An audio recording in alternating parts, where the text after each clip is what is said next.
All right, so get this. We're diving deep today into the 90s career of Yuen Biao. Yuen Biao? Yeah, you know, the martial arts legend. Oh, yeah. People kind of forget about him sometimes. Right. With Jackie Chan and Sammo Hung. Three dragons? The three dragons, Yeah. all trained together in the Peking Opera School, but Grueling. We're here to figure out, like, were the 90s a lost decade for Yuen Biao, or is there something there to rediscover? Yeah. And to help us sort through it all, we've got an expert guide with us. Hey, glad to be here. So, like everyone knows, Jackie Chan and Sammo Hung continued having success in the 90s. Sure. Jackie started breaking into Hollywood. Right. Sammo was still huge in Hong Kong, but Yuen Biao's career went a different way. Yeah, it did. And some people even said he was past his prime, Yeah, I've heard that. but he was only 33 in 1990. Yeah, that's young for an action star. It is. Especially back then. Can you imagine Jackie or Sammo slowing down at that age? I can't. So let's ditch that whole washed up thing and just see what was really going on. Let's do it. And 1990 itself is like a perfect example of his whole 90s career, good stuff, and then some real what were they thinking moment. Oh, yeah, some head scratchers for sure. So let's just get right into it with maybe a less celebrated film, Okay. Saga of the Phoenix. Saga of the Phoenix. This was a sequel to a Hong Kong-Japanese co-production. I remember this one. Yuen Biao was actually huge in Japan. He even released an album over there. I didn't know that. But here's the thing, he's frozen in ice for most of the movie. What? Yeah. Not exactly the most action-packed role for a martial arts master, No, it's not. but it does tell you something about his popularity in Japan at the time. Right. He could probably star in anything and it'd be a hit. Exactly. But luckily, 1990 also gave us Shanghai, Shanghai, Okay. which was a reunion with Sammo Hung. Good stuff. Their last on-screen fight was in Dragons Forever, and there are stories about some tension between them on that set. Yeah, I heard that too. But Shanghai has this amazing fight scene between them. They're so good together. It's like they're saying, look, we're older now, More mature. more mature, and we can still kick butt, Right. hopefully with less drama this time around. Yeah. Fingers crossed. So that one's going straight on my watch list. And before we move on from 1990, we've got License to Steal, which the author of our source article just loves. Oh, I can see why. It's Biao at his comedic best. It's so funny. He plays this totally delusional wuxia fanatic Like he thinks he's in a kung fu movie. all the time. It's hilarious. And it really shows he was more than just a martial artist. For sure, he had that comedic charm. So we've got Icebound Biao, Battling Brother Biao, and Comedic Biao all in 1 year. Wow, what a range. But then in 92, he decided to try directing. Oh, wow. A Kid from Tibet. I've heard of that one. And Jackie Chan even did a cameo. Really? But it was his only time directing, and it didn't really work. It's tough to direct. Yeah, maybe he just didn't have that experience behind the camera that his brothers did. Right, they've both been directing for years by then. But in the same year, he did this movie called Shogun and Little Kitchen. Shogun and Little Kitchen. And get this, he plays a chef. What? No fighting? No fighting. It's almost like he predicted that whole cooking kung fu thing that came later. Like Stephen Chow and Jackie Chan. Yeah. So he was ahead of the curve. Maybe he just really loved food. Maybe. But he kept experimenting in 93 and 94. He did some new wave wuxia, Okay. The Sword Stained with Royal Blood and Deadful Melody. Interesting. And for those who don't know, new wave wuxia was all about style. Flashy. Flashy over-the-top wire work. Not your traditional kung fu. Right, it was a very different feel from those gritty films that Biao was known for. Yeah, a lot of fans weren't sure what to make of it. So how did Biao change his style for this new kind of martial arts film? Well, that's what makes it interesting. You know, he was famous for his super precise movements, almost like dancing. Right. And in these films, he kind of incorporated that into the wire work. Oh, so he didn't just abandon his style, he adapted it. Exactly. He was trying new things, but he kept that core of what made him unique. And speaking of trying new things, remember how Biao wasn't in Once Upon a Time in China? Yeah, Well, in 93, he made his own Wong Fei-hung film, kind of, without Wong Fei Hung. without Wong Fei-hung Kickboxer. Kickboxer. And it went up against Once Upon a Time in China the Third at the box office. Ooh, tough competition. Yeah. Sweetheart definitely won that one. He did. But I bet Kickboxer is still worth watching. Oh yeah, it shows how good Biao was, even without that Wong Fei Hung name recognition. He carved his own path, even if it wasn't always a blockbuster. For sure. So then we're 1995, and there's another reunion with Sammo Hung. Another one. Don't give a damn. I haven't seen that one. It's a bit controversial. There's some stuff in there that probably wouldn't fly today. I see. And it's generally considered a low point for both of them, maybe reflecting some personal struggles that Sammo was going through at the time. Right. This is also when Biao started filming in the Philippines, like a lot of Hong Kong action stars. Yeah, that was a big trend. The Hong Kong film industry was kind of declining, and the Philippines was cheaper. And less restricted. So it wasn't necessarily a step down for these guys, it was more like a way to keep working. Right. And keep making those action films. Yeah, and it's important to remember that when we're talking about these films Biao made in the Philippines, Absolutely. it's not like he was choosing to do B movies. He was adapting to a changing industry. He was. And it wasn't just the Philippines.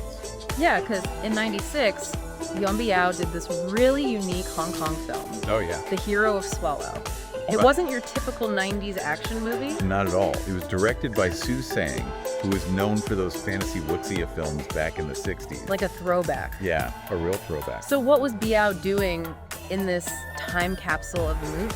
Well, he plays this righteous hero robbing from the rich and helping the poor. Classic. But he's also looking for his lost love who's been forced into prostitution. Whoa, so it's got some serious stuff in there too. Yeah, definitely. And how did it look? It definitely had a lower budget, but it's got this charm to it. Yeah. And Biao even adapted his fighting style with more wire work.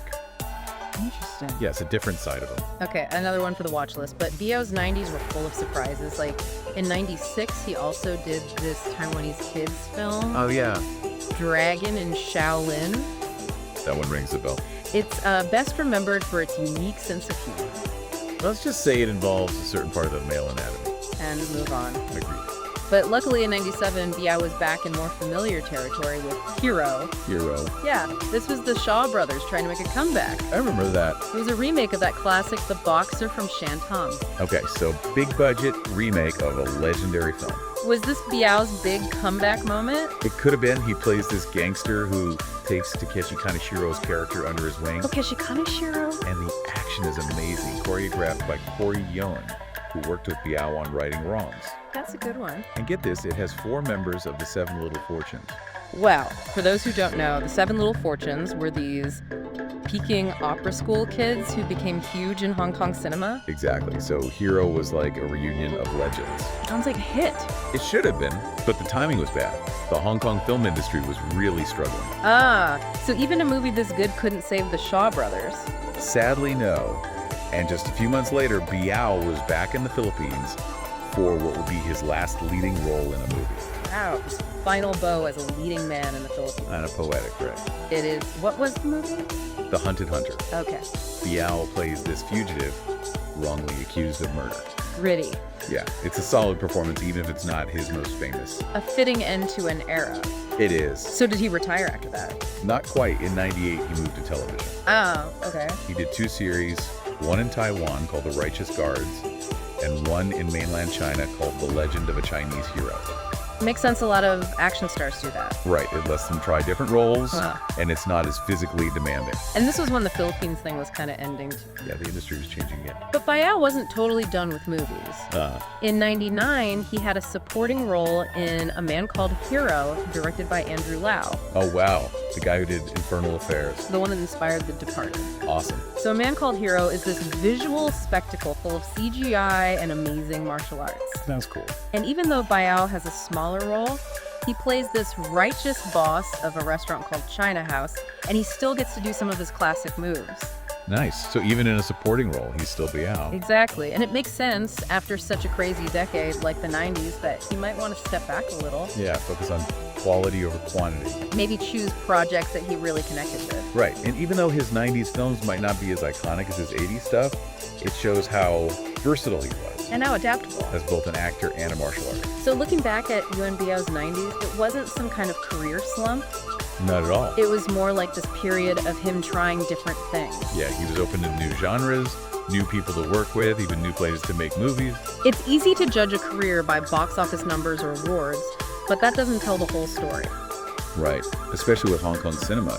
Things were changing so fast back then. And sometimes the most interesting stories are in those films that didn't make a ton of money. Yeah, the ones that maybe flew under the radar but still pushed the boundaries of what was possible. That's what's so cool about exploring Biao's 90s filmography. You see him adapting, finding new ways to showcase his skills. And he never lost that sense of fun in his work. No, he always had that. It reminds you that it's good to go beyond the mainstream look for those hidden gems. Exactly, because you never know what you'll discover.